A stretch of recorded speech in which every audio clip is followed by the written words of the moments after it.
On se retrouve aujourd'hui pour une nouvelle petite vidéo et aujourd'hui ce sera un book haul puisque j'ai pas mal de livres à vous présenter. Les premiers livres que j'ai à vous présenter sont des livres que j'ai achetés sur Vinted et j'ai plusieurs autres livres à vous présenter également et ce sont les livres que j'ai achetés lorsque j'ai été au printemps du livre de Montaigu. Eh bien écoutez, si vous êtes bien installés, je vous propose qu'on démarre tout de suite. Le livre que je devais absolument acheter pour ce mois d'avril, c'est un classique anglais, puisque je participe, comme vous le savez, au parcours victorien lancé par Anna Ducomte-Auton-Alice. Et au mois d'avril, l'auteur que l'on doit lire, c'est George Eliot, et je n'avais pas de roman de cet auteur dans ma bibliothèque. J'ai donc décidé de lire au mois d'avril Middlemarch. Je vous montre un petit peu la brique que c'est. Enfin là c'est même plus une brique, hein, je sais pas ce que c'est, mais enfin, c'est énorme. Et en plus, je peux même vous montrer, mais c'est écrit tout petit. Donc bon, je pense que je vais bien m'amuser au mois d'avril.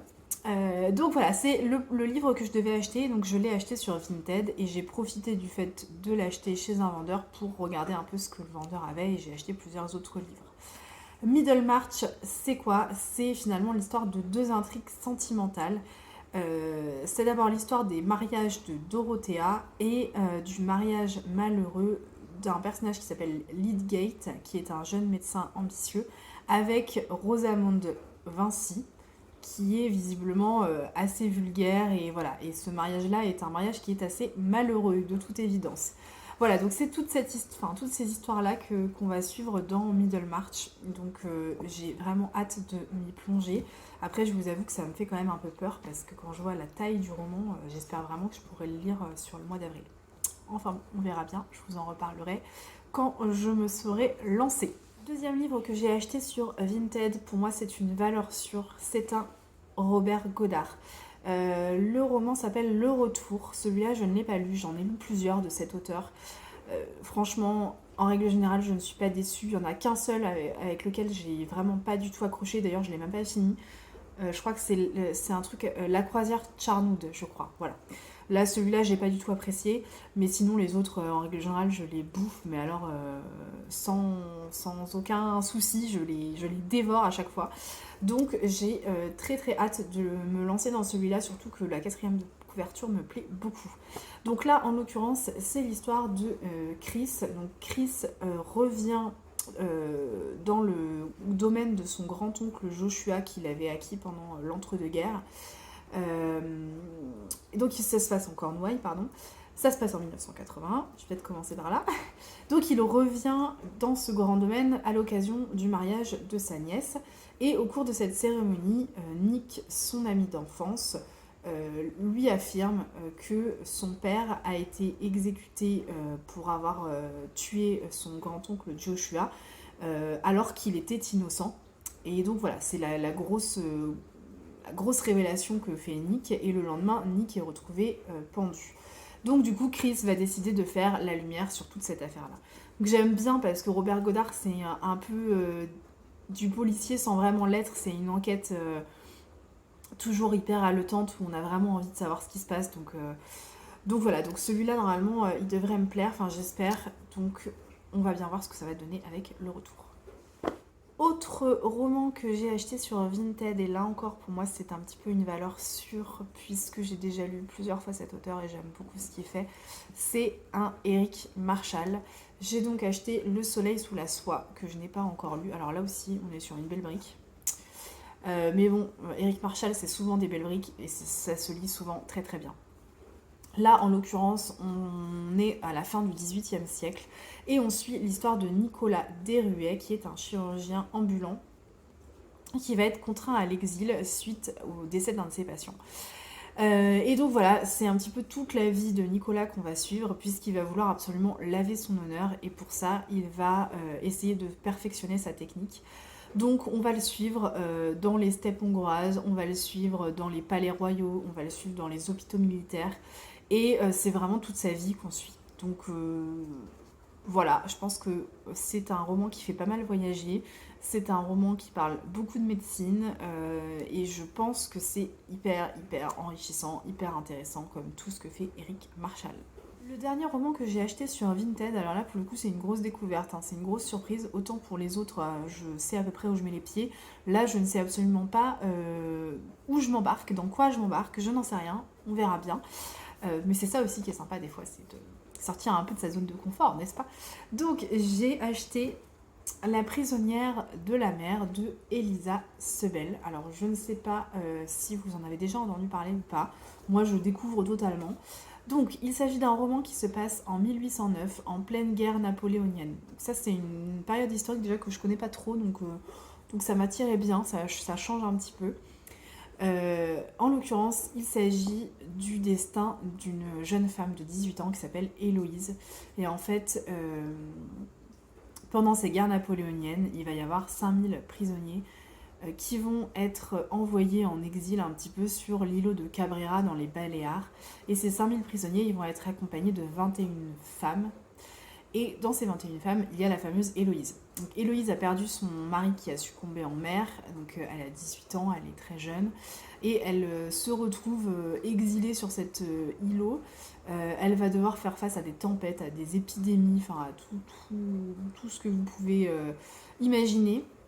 Et voilà, elle va absolument vouloir se libérer un peu de cet enfer-là, jusqu'au moment où il va y avoir un nouvel arrivage de prisonniers. Et dans ce nouvel arrivage de prisonniers, il va y avoir un homme qui s'appelle Louis. Et de toute évidence, la rencontre entre Héloïse et Louis va faire que ça va changer un peu les choses. Et Héloïse va voir un peu les choses différemment, si j'ai bien tout compris. Voilà, bon, je vous en dis pas plus. J'ai l'impression déjà que la quatrième de couverture en dit beaucoup. Alors j'espère qu'il se passe quand même des choses qu'ils n'ont pas dévoilées, mais bon. Je sais pas du tout ce que ça vaut. J'espère vraiment que je passerai un bon moment lecture avec ce livre-là.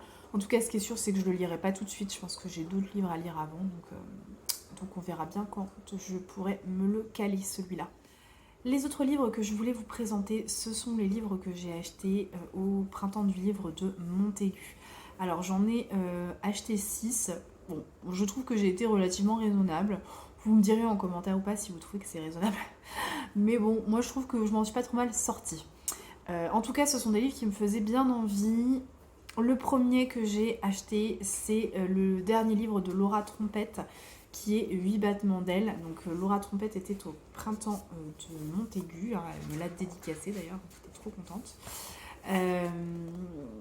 Et elle me l'a super bien vendu celui-ci. Donc du coup, je suis très très très très impatiente de le découvrir. Il s'agit d'une histoire très contemporaine, hein, puisque ça se passe en 2020, ça se passe en plein confinement. Et il y a 8 femmes au total, dont une conductrice de poids lourd, la porte-parole de la Maison Blanche, une prisonnière en Chine. Voilà, ça se passe un peu partout autour du globe et on va suivre un peu Enfin, on va suivre un peu ces femmes-là. Si j'ai bien compris, c'est un livre qui est très féministe, très... c'est presque un hymne un petit peu à la sororité. Voilà, je vais pas vous dire exactement de quoi ça parle, parce qu'elle elle m'en a parlé, mais pour le coup, je veux pas vous spoiler, donc voilà, mais sachez que c'est des histoires de femmes pendant le confinement, et apparemment c'est un très très beau livre, ça rend vraiment hommage ouais, au féminisme et à tout ça. Voilà, donc celui-là, j'ai vraiment hâte de le lire. Ensuite, j'ai également rencontré Jérôme Loubry, donc j'ai acheté Les Refuges. Jérôme Loubry, c'est un auteur qui me fait de l'œil depuis un bout de temps. J'ai très très envie de lire notamment Les Sœurs de Montmort et Du Soleil et du Sang, de Soleil et de Sang, je sais plus, enfin comment ça se, je sais plus exactement le titre. Mais je ne connaissais pas trop son écriture, donc en fait j'ai préféré lui demander directement par quoi il me proposait de commencer. Il m'a conseillé celui-ci parce que moi j'aime bien les thrillers psychologiques et en l'occurrence ça en est un. Donc je pense que c'est une sorte de huis clos puisque ça se passe sur une île minuscule au large de la Normandie. Et donc on suit Sandrine qui doit aller vider la maison de sa grand-mère. Tous les habitants la décrivent, tous les habitants de l'île la décrivent sa grand-mère comme une personne très charmante, etc. Alors qu'elle n'a pas du tout cette image-là. Et en fait, elle se rend vite compte qu'il y a quelque chose que les habitants lui cachent, puisqu'il y a quelque chose qui les terrifie, elle ne sait pas trop quoi. Et pourtant, il ne quitte jamais l'île. Enfin bon, elle sait pas trop ce qui se passe, mais elle aimerait bien savoir ce qui se passe. Et il y a un camp de vacances qui a été fermé précipitamment en 1949 sur cette île-là. Et elle aimerait bien savoir pourquoi. Enfin, il y a plein de secrets, plein de non-dits. Et visiblement, c'est un thriller assez psychologique et assez prenant. Donc voilà, je vais commencer ma découverte de cet auteur avec celui-ci. Ensuite, j'ai rencontré au printemps du livre de Montaigu Angelina Delcroix, qui est une autrice de polar et de thriller. Je ne la connaissais pas, en fait je l'ai découvert quand j'ai regardé un petit peu sur le site du printemps du livre quels auteurs allaient être là, et j'ai découvert cette autrice-là. J'ai vu que ce qu'elle écrivait pouvait franchement me plaire, donc je me suis dit que j'allais aller la rencontrer. Et j'ai craqué du coup pour 2 romans de cette autrice. J'ai d'abord craqué pour un one-shot parce que vous savez que moi les sagas j'ai un peu du mal en règle générale, si je peux éviter j'évite. Donc bon, j'ai quand même craqué pour la saga, mais je voulais quand même absolument un one-shot et c'est ce que j'ai fait. Donc j'ai acheté Synopsis. Je sais pas trop comment ça se prononce, bref. Je suis en train de me dire en le lisant, mais comment ça se prononce? J'ai craqué déjà parce que la couverture, je la trouve mais juste magnifique. Et du coup, c'est un one-shot. Donc, il s'agit de Mallory qui, du coup, vit un peu sa vie voilà, tranquillement. Son quotidien est un peu morose. Jusqu'au jour où elle va recevoir une proposition par mail un peu étrange. On va lui proposer de participer à un jeu assez mystérieux où elle va devoir se glisser dans la peau d'un enquêteur de la police scientifique pendant un mois. Avec comme promesse une récompense de 100 000 euros. Et donc voilà, au fur et à mesure, elle se prend au jeu et elle se rend vite compte que elle ne va plus pouvoir reculer et qu'elle va pas avoir d'autre choix que de rentrer dans ce jeu-là, qui est un petit peu plus noir que ce qu'elle aurait pu penser. Voilà. Donc franchement, je suis très curieuse de découvrir cette autrice. Donc, je pense que je vais commencer par celui-là. Et j'ai également acheté le premier tome de sa saga. Alors la saga, donc le premier tome c'est Ne la réveillez pas.